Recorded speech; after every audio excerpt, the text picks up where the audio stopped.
9:30, and I'll call the meeting to order, and the first item of business is adoption of the agenda. Do I have a mover? Deputy Mayor. Moved by myself, seconded by Councillor Stewart, that the agenda be adopted as printed and circulated. Is there any discussion? All those in favor? Opposed? That is carried. Having adopted the agenda, are there any declarations of pecuniary interest and the general nature thereof? Not seeing any. Minutes and business arising out of the minutes. Councillor Stewart. Moved by Stewart, second by Gregg, that the minutes from the September 17th, 2025 council meeting be adopted as printed and circulated. Is there any discussion? All those in favor? Opposed? That is carried. And no public, nothing submitted for public comment period, no public meetings or drainage meetings. So 7A delegations, 9:30. First delegation is Inspector Anthony Heimer's Detachment Commander, Oxford OPP Detachment Annual OPP Report. Inspector, I'll turn it over to you and just hit the button, make sure that it's lit up red, and as always, assume that council has done their homework and read your report, and highlight for them what you would like them to pay particular attention to. Thank you and good morning. I am pleased to be able to present the 2024 Oxford Detachment Board Annual Report. You'll note right off the top that the data is county-wide. The reason for that is twofold principally. The first reason is that when organizationally we started this process to do the annual report, not all detachment boards in areas that we police were established. The other reason that it's at a county-wide level is because the data is basically an update to our current action plan that is in place. In saying that, I will also present Zorra Township data when I am presenting the areas that I want to highlight. I anticipate in 2025, based on conversations that I've had with our Bureau, that the data will be both in a municipal level and also in an aggregate level, so you can see how you relate to the various areas in Oxford County. So I just want to highlight a couple areas of the report. So first and foremost, we continue to maintain excellent working relationships and partnerships with both CMHA, Canadian Mental Health Association, and with Woodstock Police in the working on our what's called the Mental Health Engagement and Responsement Team program, which we affectionately call MHEART. This program has helped thousands of people that work, live, or reside or transit through Oxford County during the program, which has been around since 2018. The way that this program works is that a mental health clinician that is employed by CMHA, it rides with our officers. In 2024, for example, alone, we responded to just over 700 mental health related calls. In Zorra Township, that number was 36 for 2024. Interestingly, in 2023, it was at 38, and in 2022, it was at 37. The just over 700 throughout the county represents a 4% increase in 2024 compared to 2023 in mental health related calls. Historically, what we have done is we've had an available officer ride along with the mental health clinician. What I have done in order to continue to support and find ways to enhance our program and our delivery to individuals that are experiencing mental health crisis, I've assigned a dedicated officer whose principal duty is to respond to these mental health related calls and ride with the mental health clinician. I have found a benefit to that on a return on investment. Further, the Ontario government just recently announced that we were successful in the Mobile Crisis Response Team grant, which will further increase our footprint with respect to mental health clinicians in Oxford County. One will now report in Ingersoll, one will report to Tillsonburg, we will be better positioned to respond to mental health calls throughout the county. So I'm excited for that. Coupled with that, our MHEART program, we also have a very robust transfer of care protocol in partnership with the 3 county hospitals, CMHA, Oxford EMS, and with Woodstock Police.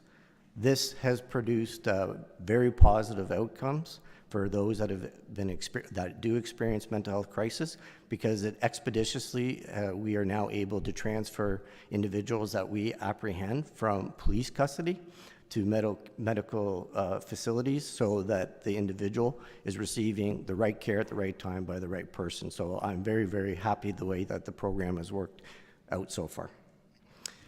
With respect to property crime across the areas that we police, there's been a 9% decrease in property crime in 2024 compared to 2023. In Zorra Township specifically, that decrease is just over 32% at 32.1%.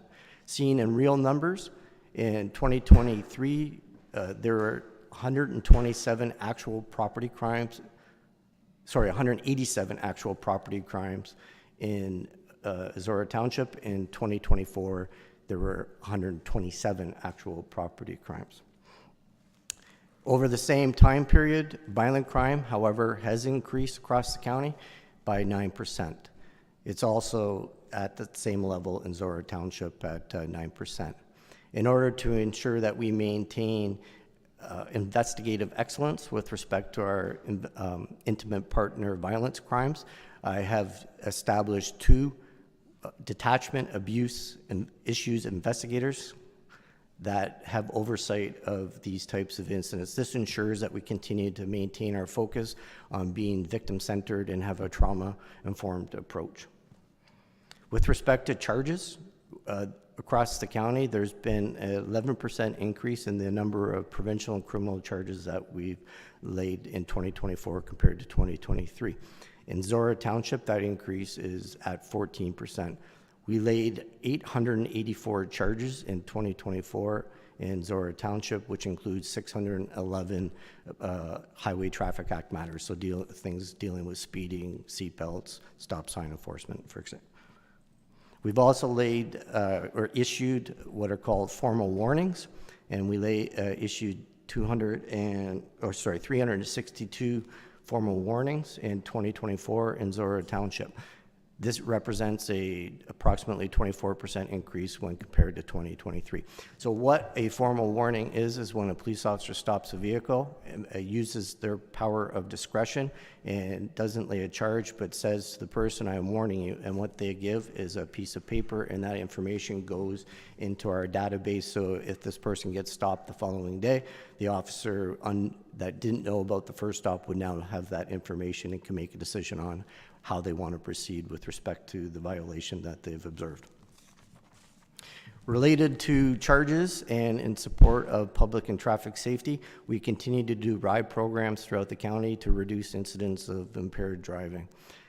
This year, we've seen a 19% increase in the number of rides that we have done. Looking at that in terms of real numbers, we have done year-to-date 676 total rides in the county, which is an increase of 500 from 570 last year-to-date. In Zorra Township this year alone, we've done 95 rides. At the same time period, however, we've also seen an increase in impaired-related charges by 12%. Looking at that in terms of real numbers, we have laid 134 criminal charges for impaired operation, and last year we laid 120. Foot Patrol, Oxford OPP has seen a 102% increase in foot patrol across the county. In this municipality specifically, that increase has been 174%. Looking at that in real numbers, we have done 178 hours of foot patrol last year, compared to 2023, where we did 72 hours of foot patrol in Zorra Township. The last point I want to make is that we are currently working on the 2026 to 2028 detachment action plan. I've already consulted with the detachment boards through the detachment chairs, and I will be also consulting with various councils and all groups that are named in the CSPA. So thank you very much for allowing me to speak to this. Thank you. Questions from council? Councillor Mitchell. Thank you for the report. Lots of information in the report and a lot of data. And whenever there's data, a lot of opportunity for questions. But I'll restrict myself to 3. First one is the report noted a 102% increase in foot patrols. Are there any foot patrols in Embro and/or Thamesford? I don't have that fine-grained information, so when we record where we're doing foot patrol, it's recorded on a municipal level. Okay. Second question is, how many auxiliary officers are there in Oxford, and what tasks can they perform? Thank you. I am very proud of our auxiliary program. They do incredible work. I'm always impressed by somebody willing to put on a uniform and volunteer their time to expose themselves to the same risks that we expose ourselves to. In saying that, there are approximately 13 auxiliary officers currently right now. We are looking for more auxiliaries to join our unit. And what they can do, they help out with community events. For example, parades. This weekend, they're going to be doing a food drive in Tillsonburg. So that's some of the things that they can do to support us. Plus, they will also do ride-alongs with us on our shifts. Okay.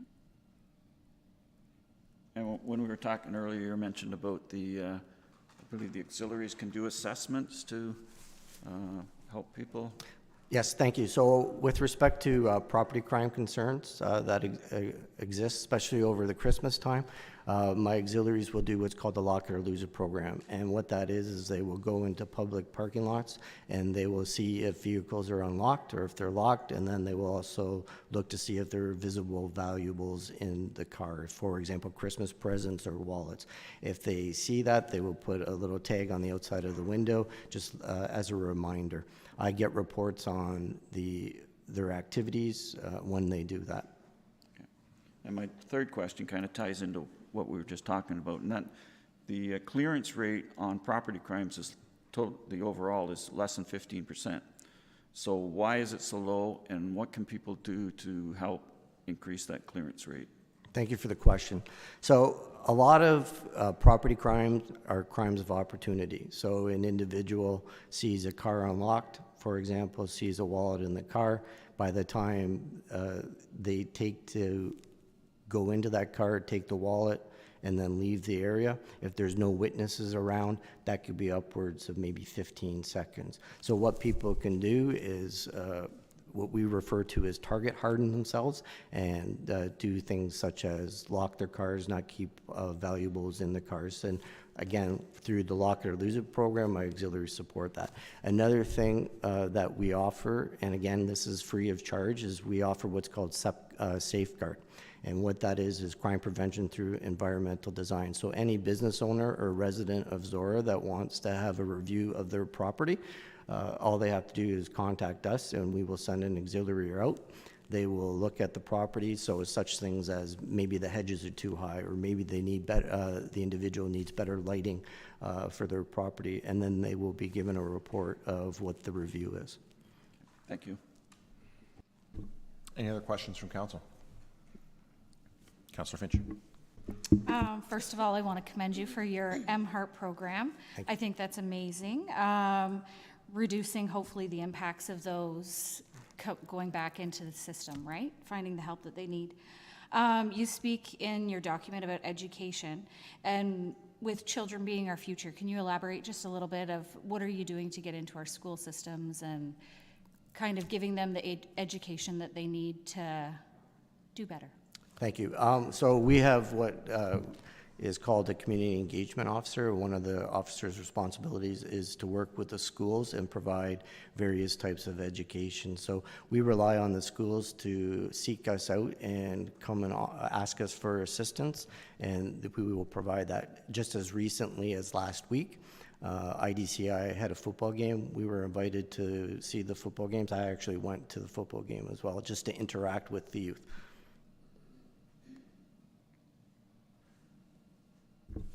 Anyone else?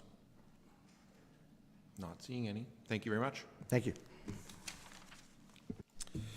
And next up is item 7B, Douglas Fred Samet, Backyard Chickens. So again, I'll ask you to come up and just hit the button there, make sure it's lit up red when you're talking, and I'll turn it over to you.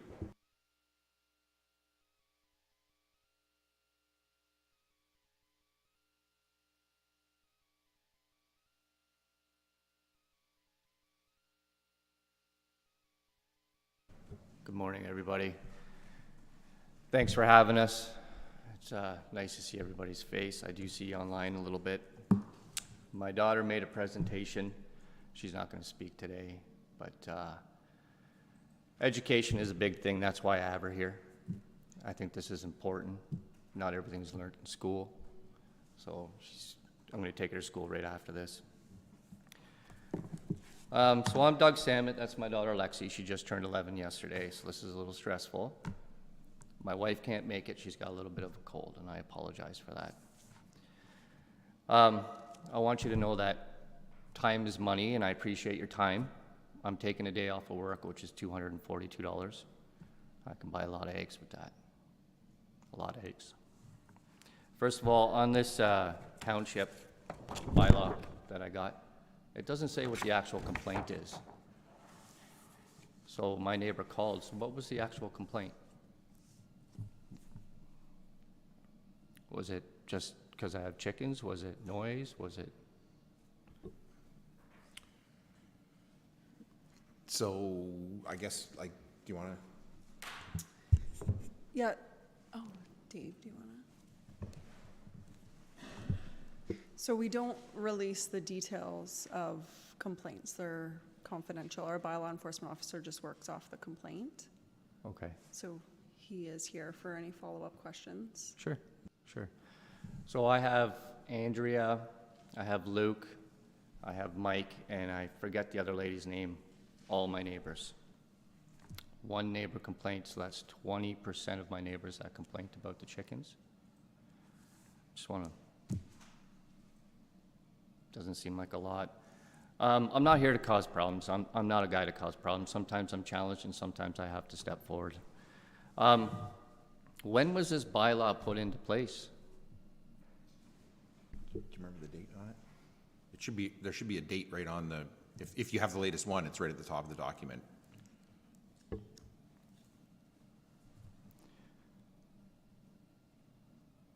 No.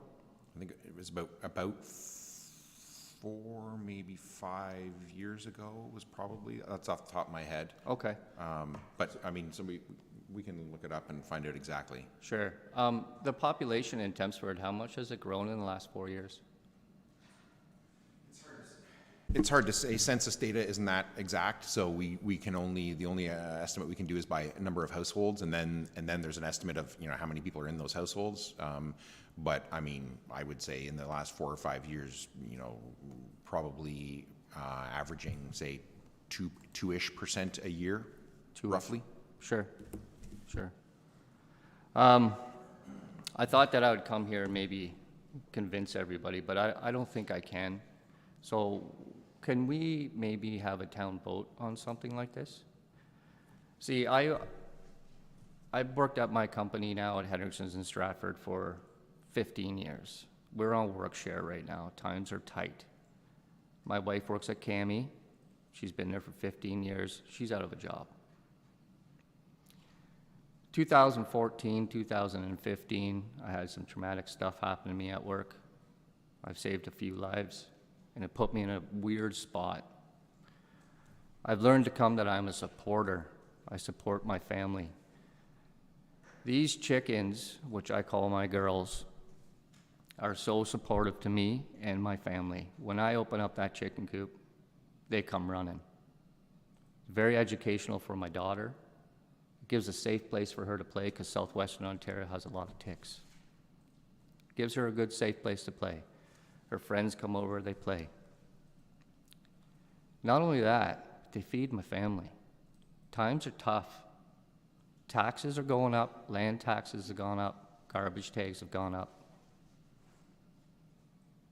Not only do they support,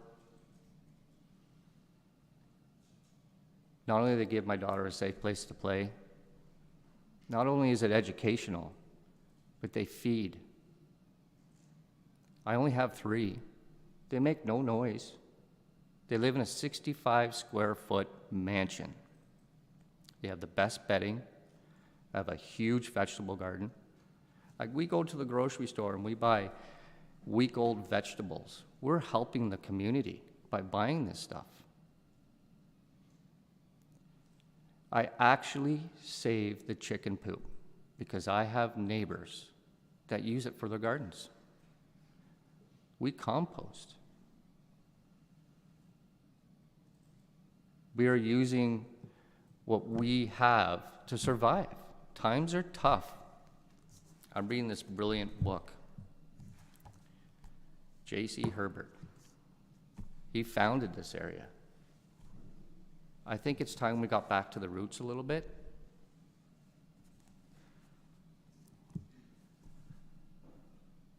Eggs are expensive. Support is expensive. Jobs are expensive. Taxes are expensive.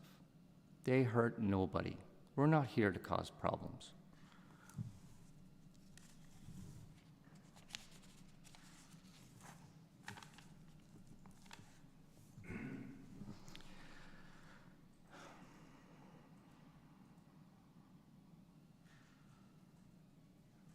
Is it property tax going up $200 this year?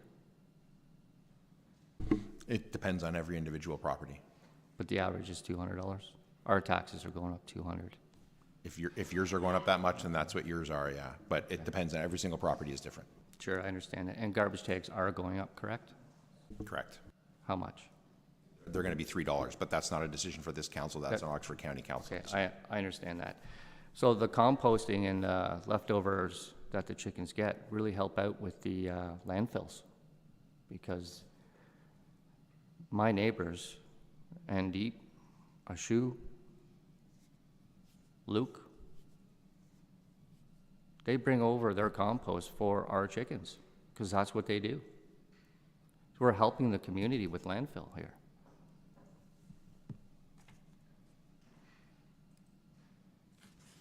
I don't think I'm going to take 15 minutes of your time.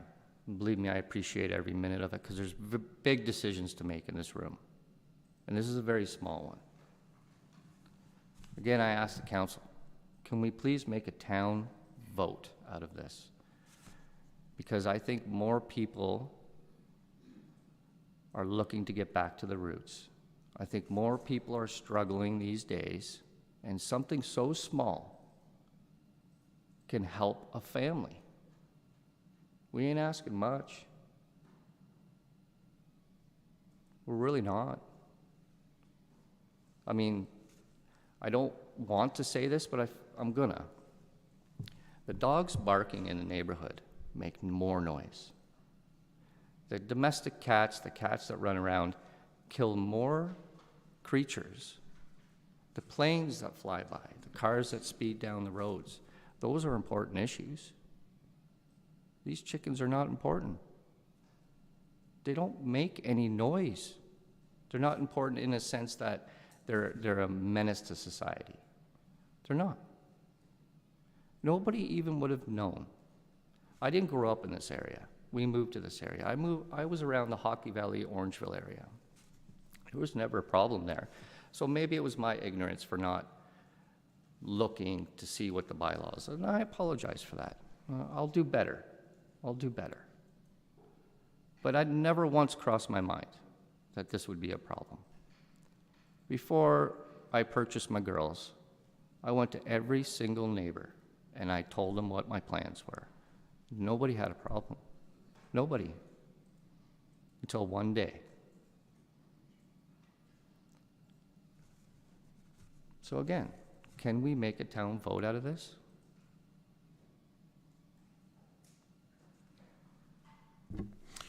It would be, the short answer to that is it's up to council. A municipality has the ability to do that. A question would have to be added to, the usual way it would be done anyway, is a question would have to be added at municipal election time, which is next October. And it would be up to this council whether they wanted to add that or not. Okay, I understand that. And you guys got a lot of tough decisions, and I hope this is one of them. I hope that you guys have an honest discussion about this. Times are tough out there. My wife's out of work.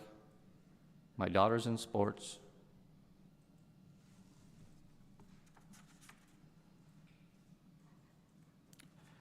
I don't remember signing a contract saying I couldn't have chickens when I moved to town. As a living man, I think we should have the right. 3 chickens. 3.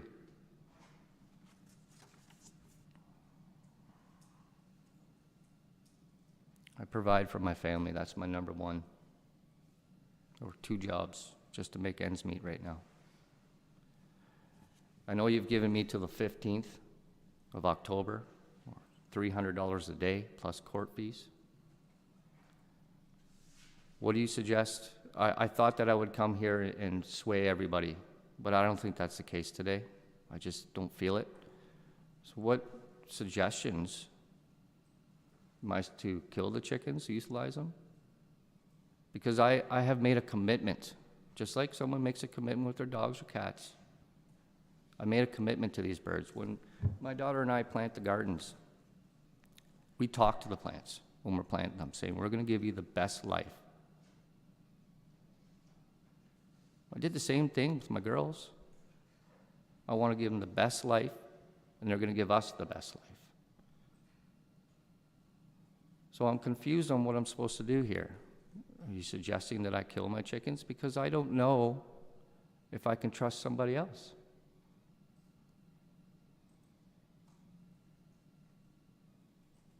I buy food when I go to the Oxford feed and I register my chickens. They knew I was coming to Tempsford with it. They knew I had to pay a $30 registration fee. Why was nothing said then?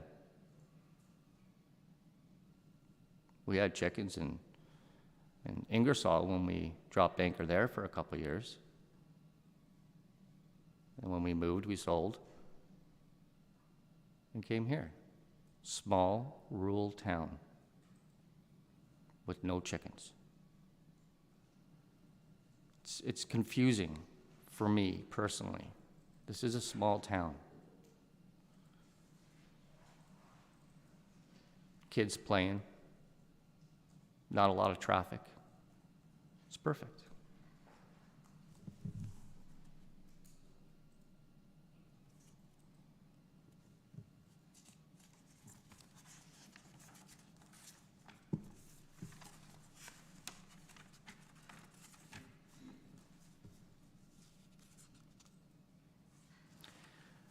So if I'm not going to persuade anybody, can the council vote now so then I can make a decision on what's going to happen with my girls? So procedurally, the way this works is you've made your delegation today, and it'll be up to council whether they have questions for you or not, or what they want to do with your delegation. Sure. So there isn't automatically a vote on this today at all, Okay. because there is a bylaw on the books that council, or previous council, has considered and passed. So it would be up, so unless a member of council takes action to change that bylaw stays, Okay. right? So it's similar to every time somebody gets a speeding ticket, the province doesn't decide, are we going to change that law or not? If somebody challenges the speeding ticket, the law is the law until it's changed. So it would be up to a member of this council to take the initiative to say, I want to reconsider and do something with that bylaw or not. If nobody does, or if they decide they want to change it, but there isn't a vote of council to do that, then it would not change and it would stay as it is. Okay. The other thing I would say, just before I ask council for questions, is I want to emphasize that you are not causing trouble by being here today. This is your council doing work on your behalf and on behalf of all the 9,000 residents of the entire township. So coming here to make a delegation to your council is the exact opposite of making trouble. This is engaging with your council that sets bylaws and sets taxes and sets service levels. And more people should be coming and doing this to talk to us about bylaws, whether they like them or not, whether they want them gone or not, whether they want them changed or not, because this is how the system is supposed to work. So there's the exact opposite of causing trouble going on here today. And I would also personally commend you for bringing your daughter here today and taking time off school. It's well worth it.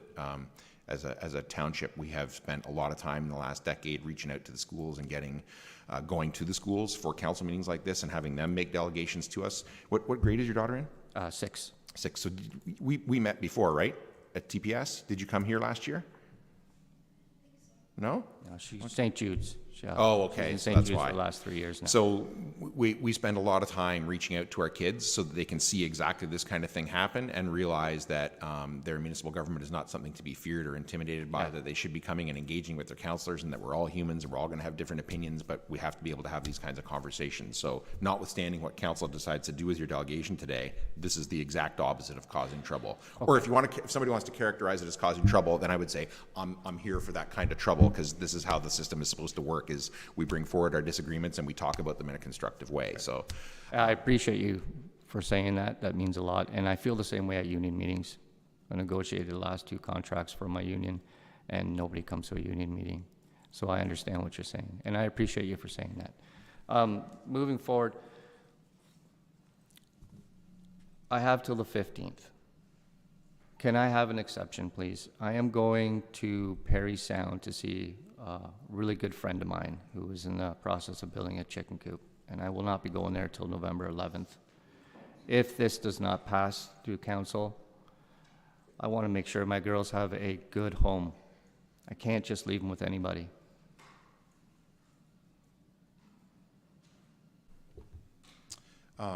okay. Questions from council for the delegation? Councilor Mitchell. Yeah, I have 4 questions for you, and my questions are around the history of this bylaw and the rationale behind this bylaw, and I hope to get some more understanding here. First of all, you mentioned Tempsford, so do you live in Tempsford? Yes, I do. Okay. My second question, and I think you referenced it, but were you aware of the township bylaw that only allows the keeping of livestock, including chickens, on agricultural zone land before you bought your chickens? No, I did not. Okay. That's my own ignorance for not. I grew up in a different area. That's my own ignorance. I should have looked, and I did not. Okay. I'll own that. Were you aware that Zorra Council considered permitting chickens on rural residential lots 3 years ago? I did not. Okay. So we have considered this in the past, and the decision was to keep the bylaw. And my last question is, are you aware of the hazards of avian flu, and the commercial poultry farms in Zorra Township have been infected and or quarantined in recent years? Yes, I have. Yes, I have. I've driven by farms that were demolished. Yes, I have. When you look at the avian flu, that's when they are flocking, they're communicating with each other. My chickens are pretty isolated. My girls are pretty isolated. They don't leave the property. I have 8-foot fences all around the property. They're only socializing with each other and us. Thanks for your answers. I appreciate it, Paul. Thank you. Anyone else? Questions for the delegation? So then the last thing I would say is you had a specific question about could you get some relief on the timing. Council's not saying anything about it, but our staff have discretion in how they enforce a bylaw, right? Their intention is to go out and collect a fine. So I think they're already working with you on when that could happen. I would encourage you to keep talking to bylaw enforcement about, how you're going to actually comply and what that looks like in terms of what you're going to do, when you're going to do it. And they have the ability to, use their own judgment as to, bring a bylaw offense to the best possible outcome that it can. Sure. So I would encourage you to keep doing that. I will. I will. My fear right now, Ryan, is it's $300 a day. I would encourage you to talk to bylaw enforcement about it. The reason I'm saying that is council can make a decision on that. I haven't seen anybody want to take the initiative to do that so far. But Please, somebody. So here's the thing. I'm always wary of politicians getting involved in bylaw enforcement. People frequently want it until they get it, and then they don't want it, right? So what if somebody says we want to do that, and then we're taking a vote? So now you got a bunch of politicians voting on how we enforce our bylaw. And the intention of a bylaw is similar to a law, say for speeding, that council passes a policy, and then we hand it over to our staff to enforce that, and then it's not political, right? Again, a member of council can take that initiative, and it's up to them to do that if they want to do that. But I would encourage you to talk to our bylaw enforcement about that. For instance, they've already given you some discretion, and that they can just demand that you comply. And they haven't done that, right? So I would encourage you to do that as opposed to looking to council to do it. Again, I would say, speaking to council now, it is up to them. If they want to take that initiative, they can do that. Deputy Mayor. And just to sort of add to this, because we received your delegation materials in advance and prepared to come here and hear the request for us to review and change the bylaw. As Councillor Mitchell said, we had a similar delegation, probably from a very similar situation a few years ago, had a report from staff, reviewed information around both sides of what the pros and cons are, what the potential risks are, what other municipalities do, for us to make an informed decision around policy, because that's really our role here, is to be forming the policy. And then in terms of the enforcement, that is a staffing level thing that operationally council is required to be removed from. So I think part of the challenge is you have a singular issue that has brought you here today, but there's a staff level and a council level, and we're thinking about the policy primarily because that is our role. And what your interaction has been with a formal complaint, we don't have that information in front of us. And also, I would not think that, you know, a YouTube conversation with your community around a very specific, the process is designed so that can be something that you navigate through bylaw with a little bit more privacy than what's happening here. So when the delegation is really around the policy, and so that is my focus and what I'm hearing, what I'm thinking back to what I heard a few years ago. I didn't have any further questions to what Councillor Mitchell asked because, you know, because you did a good job in giving us that information. But I think it is worth noting that the bylaw enforcement, because I think it is a common misconception in the community that the details around specific cases and names and locations are not known to council. We don't interact with case by case basis. So while we do have the authority to maybe come in and Marcus, correct me, or Mayor Ryan, correct me if I'm wrong, but come in and overrule or to create an exemption, it's not our practice to do that without being informed, and we are not informed on that sort of operational stuff. Yeah, I should have added that before because I think it was 2 or 3 years ago there was an integrity commissioner report where a council actually took a role in bylaw enforcement and then was sanctioned by the integrity commissioner for stepping outside their bounds for exactly that reason, to not politicize it. So I should have added that earlier, but yeah. Yeah, makes sense, makes sense. So I will speak to the bylaw officer and see if I can, you know, get an exception for a little while. Any other questions from council? Not seeing any. All right. Okay, well, I appreciate everybody's time, and I really thank everybody for the job that you're doing. You do have a tough job. I really hope that the council has a discussion about this, and maybe we can move forward. All right? Everybody enjoy your nice day.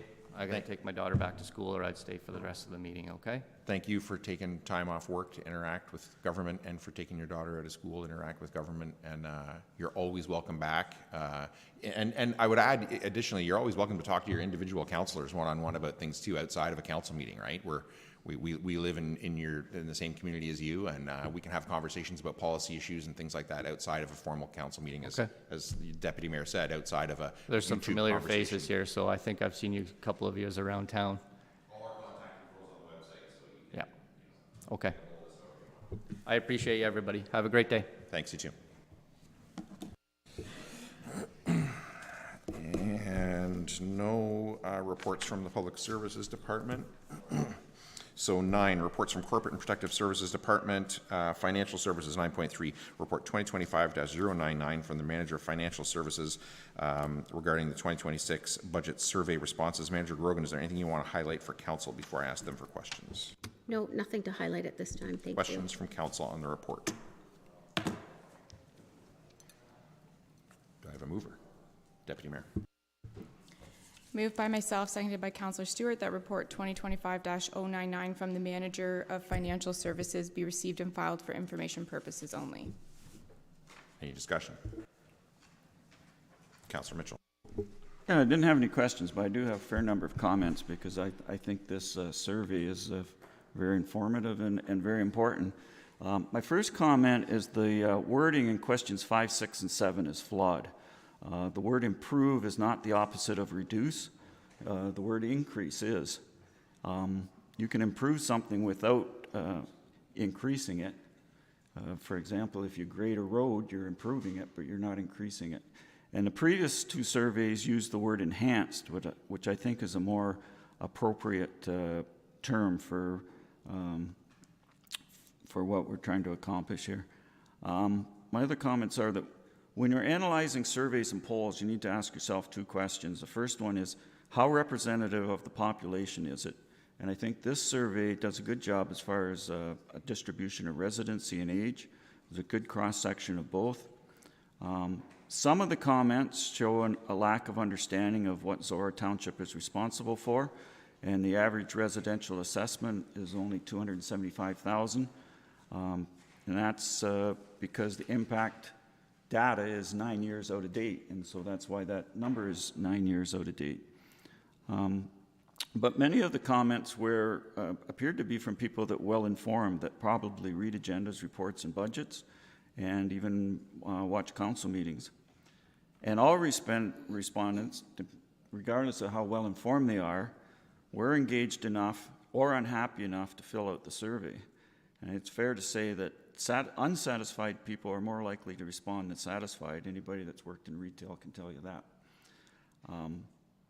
But there were a significant number of unsatisfied residents that think council is not doing as good a job as we should be. And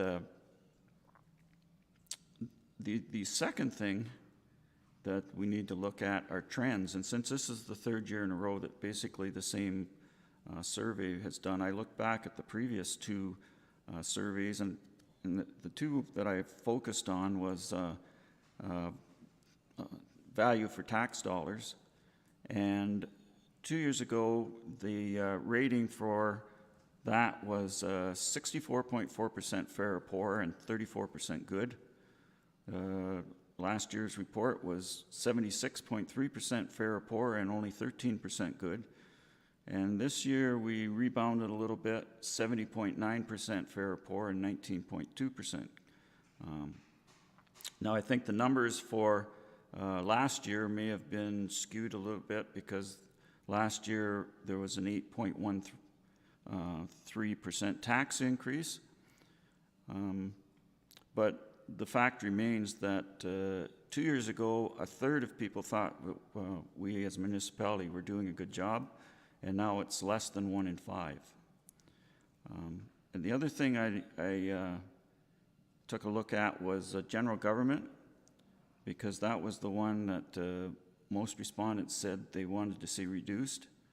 And 2 years ago, it was 17 responses for reduce and 8 for enhance, a ratio of 2 to 1. Last year it was 31 reduce, 3 enhance, a ratio of 10 to 1.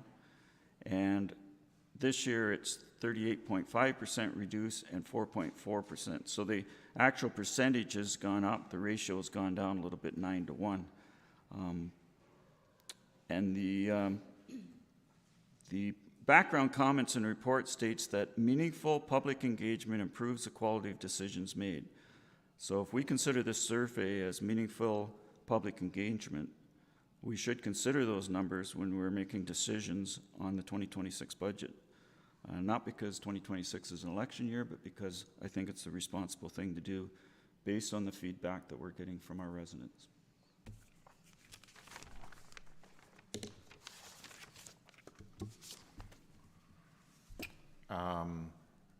Anyone else? Deputy Mayor. Yeah, I think I agree with a couple of the comments that you made around sort of some of the language in some of the questions here and what kind of information. Consultation with our community is important. We sit here in a representative role, and there's different channels for us to hear from, the residents of Zorra. So I do read through this and think that there's maybe some different ways that we could be asking questions in the future, and that will, sit in the back of my mind as we move forward.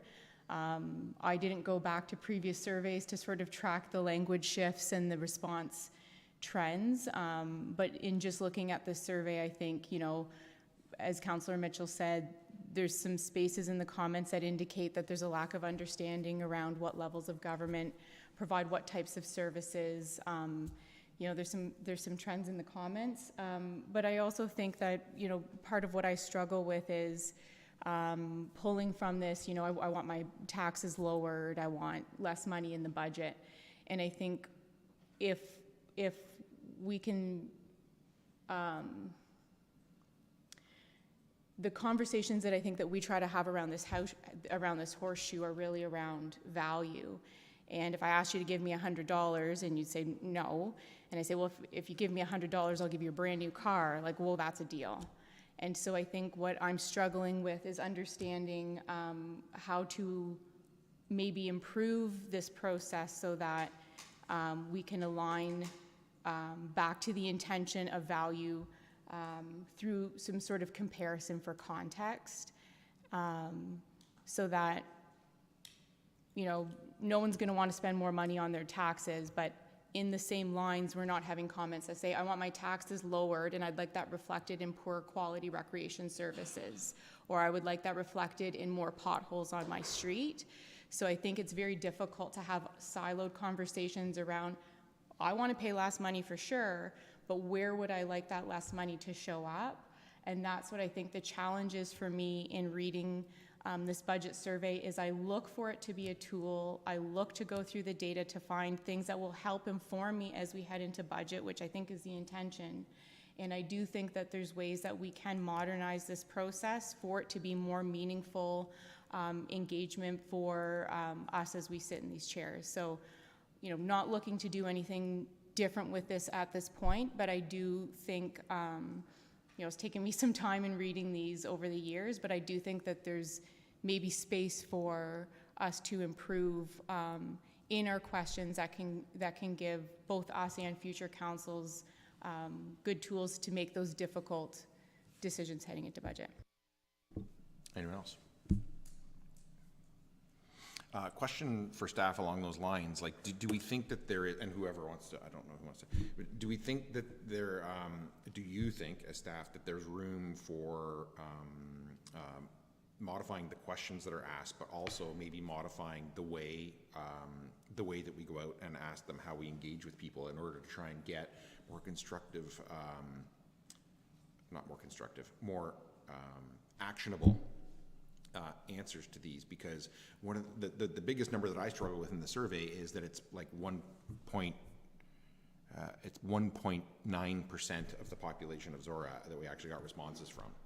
So, if I put my little statistics hat on, that's like, drastically far from representative of the population. So I not that I want by any means, I'm going to ignore the comments. People have taken the time to give us the comments, and I read through every single one of them, but it's also hard to extrapolate that and say, this is how residents feel when we've only heard from less than 2% of all the residents. So I'm just wondering if there's thoughts from staff on not only the questions, but the way we're asking them, that we could potentially get it up from 1.9%.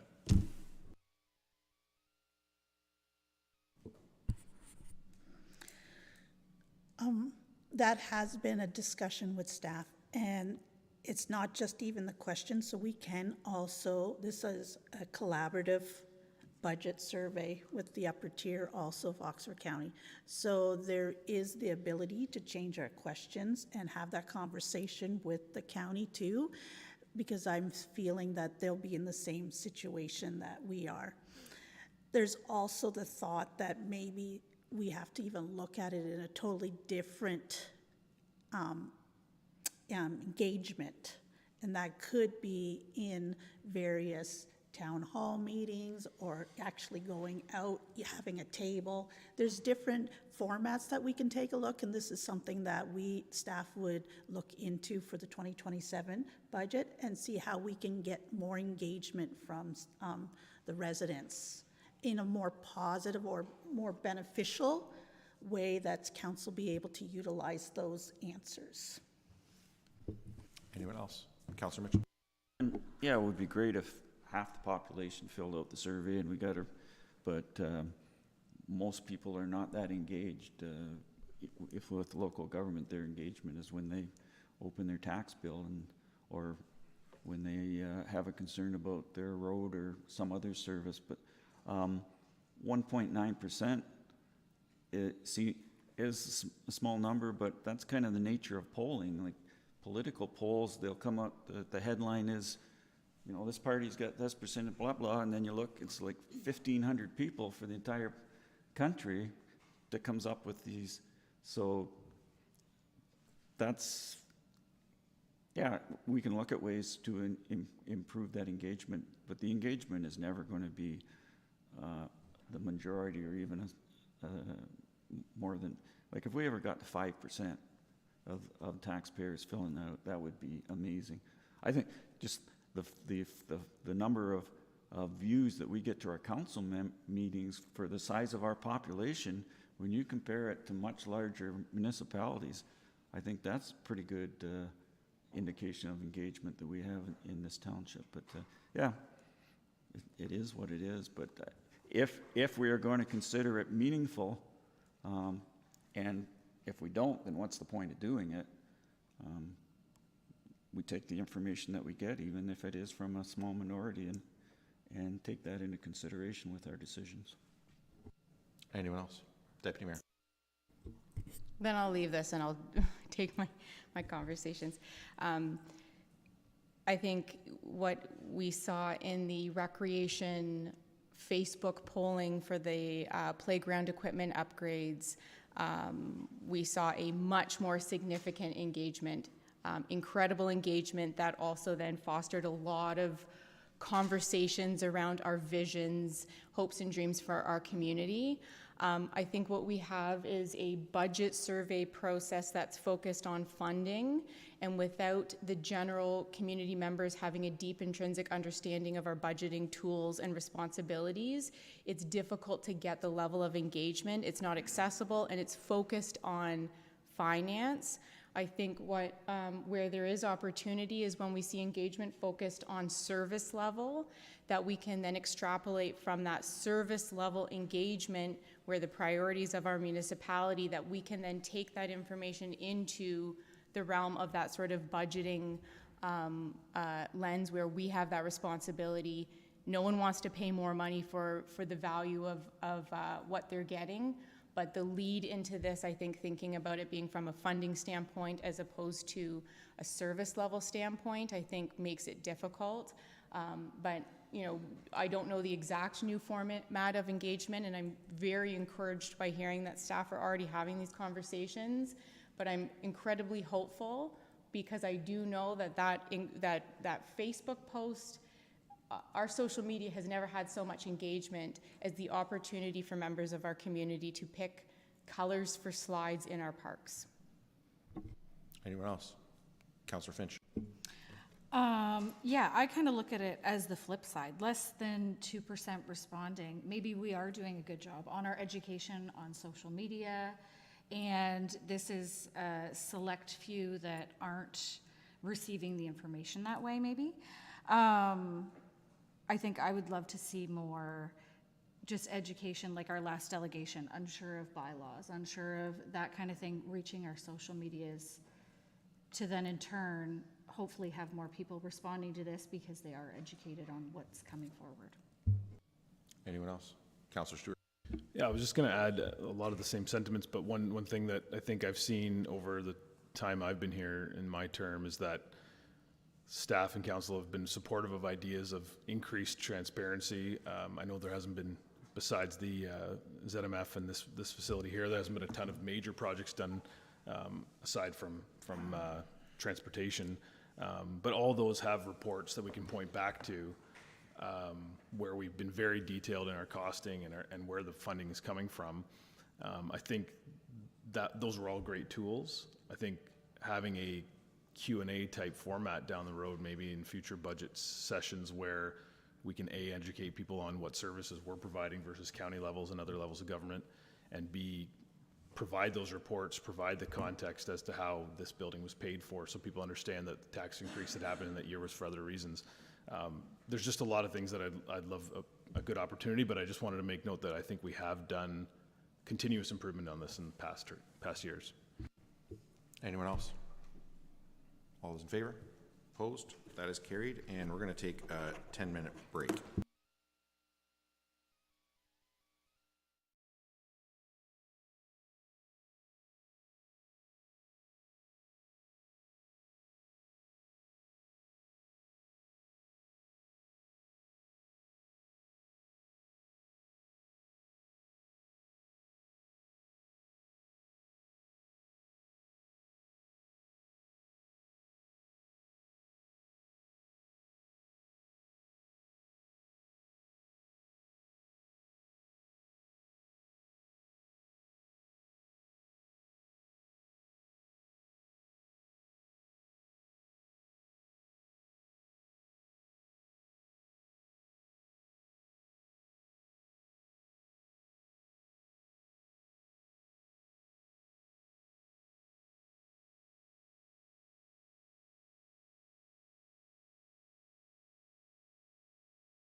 10:36, and I'll call the meeting back to order from break, and we are at 9.4, Legislative Services, Report 2025-094 from the Chief Administrative Officer regarding the organizational structure, and I'll turn her over to CAO Larder to highlight anything she wants. Nothing else to add at this time. Questions from council on the report? Councillor Finn. How healthy is our reserves for funding the EDC position? So the recommended reserve to fund the contract position is out of the general surplus deficit reserve. The current balance in the reserve is sitting at just over $867,000. The reserve was specifically established for emergency and unplanned situations, as well as tax stabilization due to significant appeals beyond operating budget provision, other items determined appropriate by council, as well as this is the reserve that is utilized to fund any current year deficits, and then it's replenished through any current year surpluses. So the balance that's in that reserve is fairly healthy to fund the contract position. Anyone else? Councillor. Yeah, Diane and I have been swapping a series of emails back and forth the last couple of days, series of questions to do with the operation of the Ingersoll Rural Cemetery and how it operates now, how it possibly could operate, and in the proposal that's attached to that one of the people would basically split their time between the Ingersoll Cemetery and our arena system. So rather than re-ask all those convoluted questions, I distilled it down to one long question, and that is, what does the cemetery team do? Who do they work for now? Who will they work for under the new management agreement? And what impact will this change have on the 2026 Zorra budget? So currently, the employees have general landscaping duties, grass cutting. They also include trimming, pruning, weeding, and leaf blowing. They also mark the graves, and it was involved with cremation services by digging the grave and beautification of the site, and then the closing of the cremation grave. They currently are employed by the Ingersoll Rural Cemetery Board, and we're in the transition of dissolving the board, and the township would be sharing that service with the town of Ingersoll. And right now, there's an agreement in place where Zorra covers 12.5% of the costs, and Ingersoll covers 87.5% of the cost. And we're looking at the agreement remaining the same with those percentages. So as we're working through the budget, our percentage should be only 12.5% of all the costs related to the cemetery, and the cemetery board is looking at providing us a budget figure for 2026. So it'll be part of the overall budget for 2026. We don't have it right now. And I have two questions related to the Economic Development Coordinator position. First is, what would be the full cost, including benefits, for the Economic Development Coordinator over an 18-month contract? The total cost would be approximately $132,000 and slightly over $132,022, give or take. Okay. And my other question, if this position is created, would Zorra stay in the RODC, and what is our annual membership fee for that organization?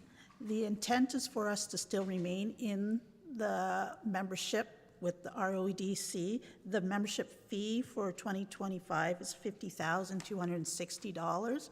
The idea of this position would be able to help with the gap that we're seeing that's sitting around the table. So we'll be able to provide more information based on the two reports that council received at the last council meeting, so that there's all the bodies are sitting around that table, and that we're able to work together, especially to deal with the village cores surrounding the village in and abutting the boundaries of the village core. Any other questions? I have a mover. Councillor Stewart. Moved by Stewart, second by Grigg, that report 2025-094 from the Chief Administrative Officer be received and filed for information purposes only. Is there any discussion? Councillor Mitchell. So I'm a little unclear if we're just receiving and filing, but at the bottom of the report, there's given us 3 options as to the Economic Development Coordinator. If we're just receiving and filing, we're not making a decision. What are we doing here as far as moving forward with? I presume that the reason this was brought now was that if we were to approve this new position, or that position and the position for turning a part-time into a full-time, that would be included in the 2026 budget. But if all we're doing is receiving for information, what are we accomplishing? So I would say I'll attempt to answer that procedurally, and I'll leave it to staff for part of what they're going to do with whatever council does. But procedurally, there is the report in front of you with recommendation. Deputy Mayor has moved, and Councillor Stewart has moved, and the Deputy Mayor has seconded that the report be received received and filed for information purposes only. So that's what they have moved and seconded. Katie has maybe some input on it. Sorry, I jumped right over you. So my intention with this is that that when we get into budget discussions with this available for our consideration, my interest is in seeing it in relation to the balance of the budget, to consider both the value of the added roles being proposed, but also the larger, broader financial landscape. So in supporting the receive and file, my expectation is that it will show up in the draft budget. I'm not comfortable supporting it in full at this time, nor am I interested in not having this as part of our 2026 budget consideration. That's my intention, and if that doesn't align with how that will move through from a staffing perspective, just let me know. No, procedurally, that was going to be the second part of my answer, was going to be that's what I would expect, that staff would hear whatever comments, concerns that council expresses, and they would take that as input in drafting a budget for our consideration. But anyway. So my interpretation is that staff was looking for some direction at this point, whether to include it in the direction, but what I'm hearing is it's strictly information, and it will be included in the budget, and we can debate and decide at that point whether we want to include it in the budget. I'm not going to speak for the CAO, but I don't think we should necessarily assume that it will be included in the budget. I think that staff will consider what they hear today, and then they will decide as part of their overall budget package whether it is or not. It's up to them, to be clear, to determine what their draft budget is that they put in front of us. As they've said, they've put this in front of us for consideration, and we're saying receive and file, and then we're at that point procedurally what we're saying to them is, we heard you, see you later, and it's up to them what they want to do with that then. Because we haven't said to put it in, we haven't said not to put it in. So my input is that I would support the proposal to transition the part-time person into a full-time person. I think there's value there, given the changes at the Ingersoll Rural Cemetery, and our needs and our increased usage and our higher level of service in our arenas. I think there's value there. I'm very much opposed to the creation of the Economic Development Coordinator. I have put together several pages of reasons why I am opposed, but I will leave it at that, and if this is included in the budget, I will go into much more detail at that point. Anyone else? All right. I guess just in terms of what we do with this procedurally, I've spoken to it a couple of times. I probably share a lot of the same concerns that Councillor Mitchell has about this. But I mean, to be honest, I share concerns on the other side as well about, in some ways, about some of the recent things we've heard from REDC about their focusing on economic development outside village cores, which is, you know, frankly quite concerning to me, right? Because in terms of how as a municipality, how we fund anything is through property taxes, which only goes up by us increasing the tax rate or by assessment going up.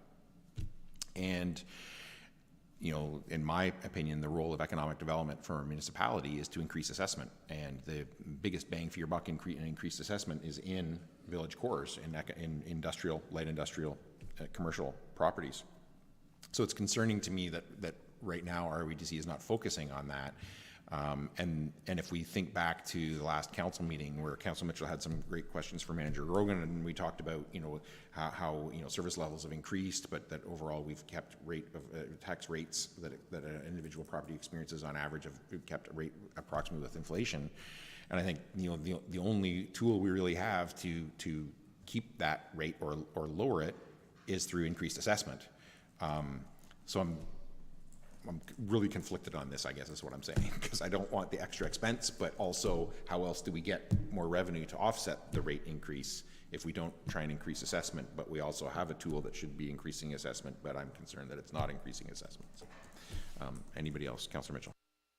And a follow up on what we've been talking about is more input for staff. One of my arguments against doing this was it seemed to me a duplication of ROEDC. Based on your comments, Marcus, I think some more information we need is how effective ROEDC is in addressing our needs, and the only way I would support having our own full-time person in economic development would be if we pulled out of ROEDC. It seems like a duplication, but I don't know how effective we are, what we're getting from ROEDC, how effective that is. So if between now and budget time we can get some more information on that, that will help to inform my decision on moving forward on that. Anyone else? All's in favor? Opposed? That is carried. And no correspondence requiring direction. Boards and committees. 11A, Upper Thames River Conservation Authority Board update from Board Member Mitchell. Wait a second, I got to go through all these pages of notes I had on the last issue to get to it. This should be my shortest report because it was one of the shortest meetings we had. It was Tuesday, September the 23rd. We received a delegation from Mike Wallace of London Development Institute. He was talking about the updated plane mapping within London.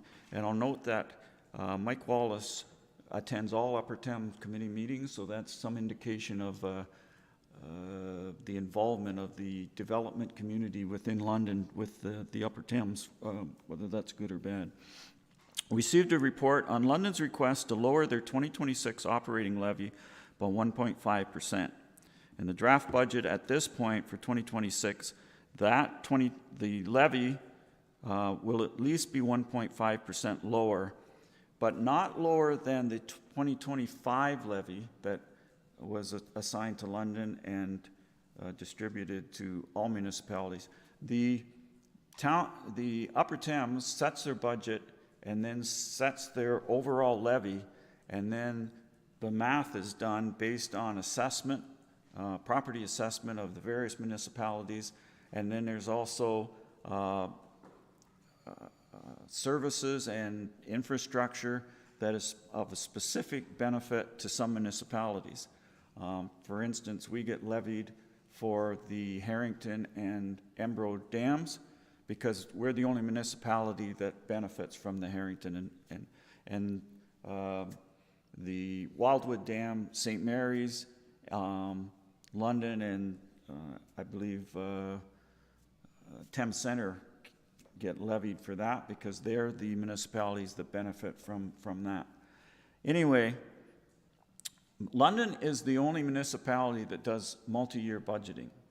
So in 2023, the Upper Thames supplied the Council of London with a number of the expected levy would be in 2026.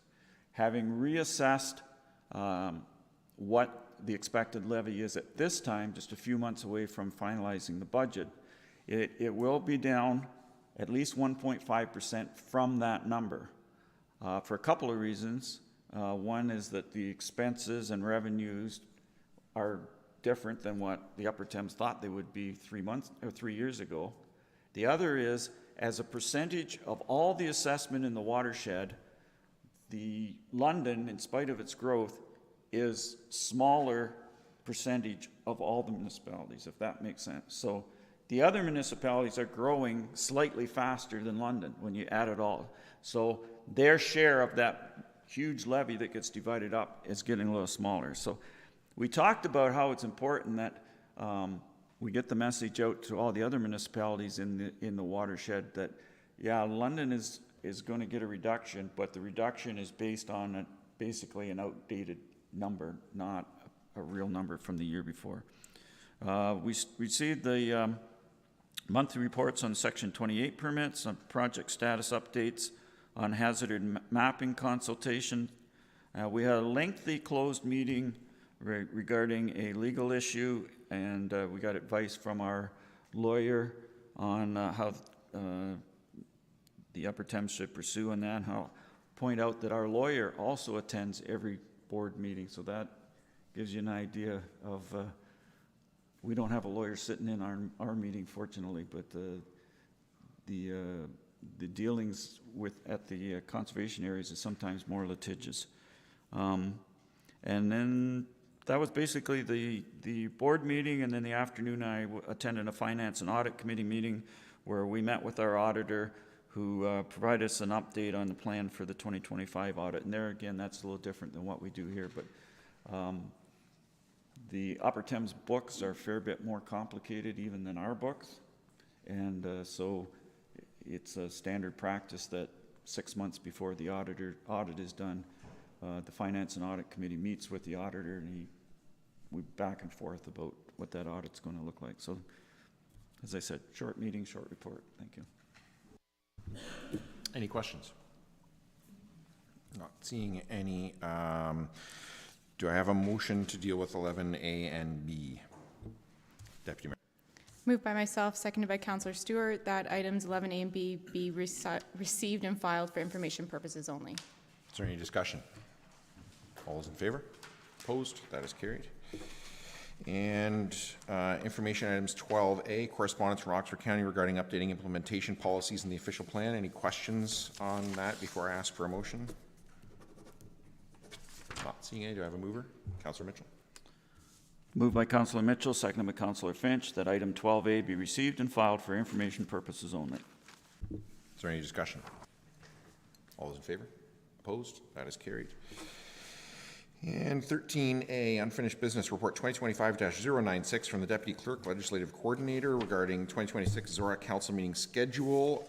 Deputy Clerk McLaughlin, is there anything you would like to highlight for Council before I ask them for questions? Nothing to highlight. I'll just leave it open for questions. Questions from Council? Councillor Mitchell.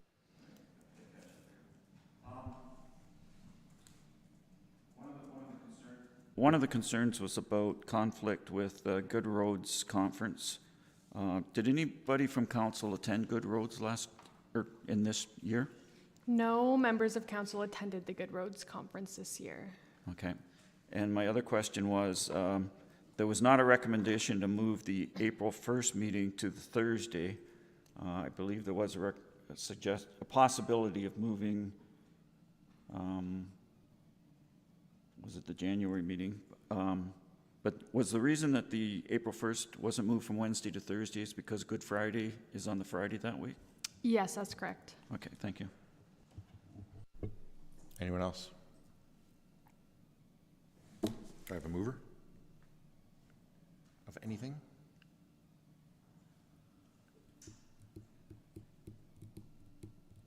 Do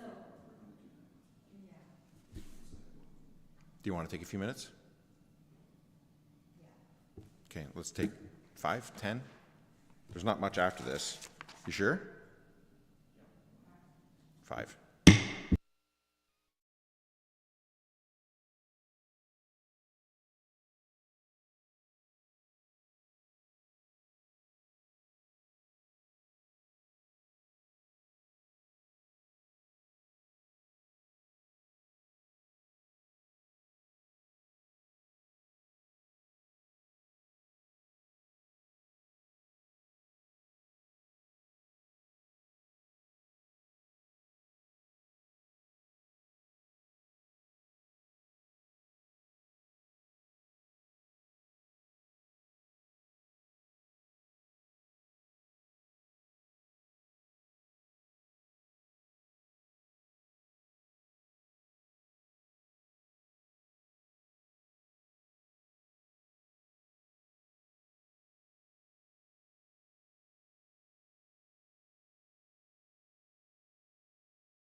11:01, I'll call the meeting back to order, and I'm looking for a motion to deal with the unfinished business with respect to the 2026 Zorra Council meeting schedule.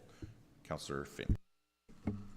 Moved by Councillor Finch, seconded by Councillor Mitchell, that council deviate from section 4.1 of the procedural bylaw and adopt the 2026 meeting schedule as per attachment A in report 2025-096 with the following amendments. Move the January meeting to January 22nd at 9:30 a.m. And that's not what I'm seeing there, so have you got that wording to the clerk? Yeah. Thank you. Okay, as the mover, do you wish to speak to that? With respect to the Roma conference coming up and a few of us councillors going, I think just giving us that extra day to come back and get our council agenda under our belts, that's my point of moving it a day. Councillor Mitchell is a seconder. And the other concern was about the Good Roads Conference, but council has gone to that. Traditionally, councillors don't go to that. And with the complication of it being a short week, it seems reasonable to leave it where it is. Anyone else? Do I have it? I should have that before I call it. All those in favor? Opposed? That is carried. And I think what we have left then is bylaws, calendar, and confirmatory. So who has bylaws? Moved by Councillor Mitchell, seconded by Councillor Finch. The bylaws 38-25, 39-25, 40-25, and 41-25 be taken as read a first, second, and third time, and finally passed. And further, that the mayor and clerk are hereby authorized to sign the same and affix the corporate seal thereto. Is there any discussion? All those in favor? Opposed? That is carried. And 16, items of community interest and the calendar. Anybody have anything there? Councillor Finch. On October 8th, the Oxford County Library is doing a watercolor painting in Harrington at 6:30 p.m. October 5th, the Embro Legion is starting up their Legion brunch again, 9 a.m. to 12:30. On October 18th, the Embro Legion is doing wing night, 5 to 8 p.m. On October 18th, Harrington and Area Community Association is having a Blue Rodeo tribute from 8 p.m. to 11 p.m. October 19th, Knox United Church is having a fall festival for kids party, 1 to 4 p.m. for ages 4 to 10. Anyone else? Councillor Mitchell.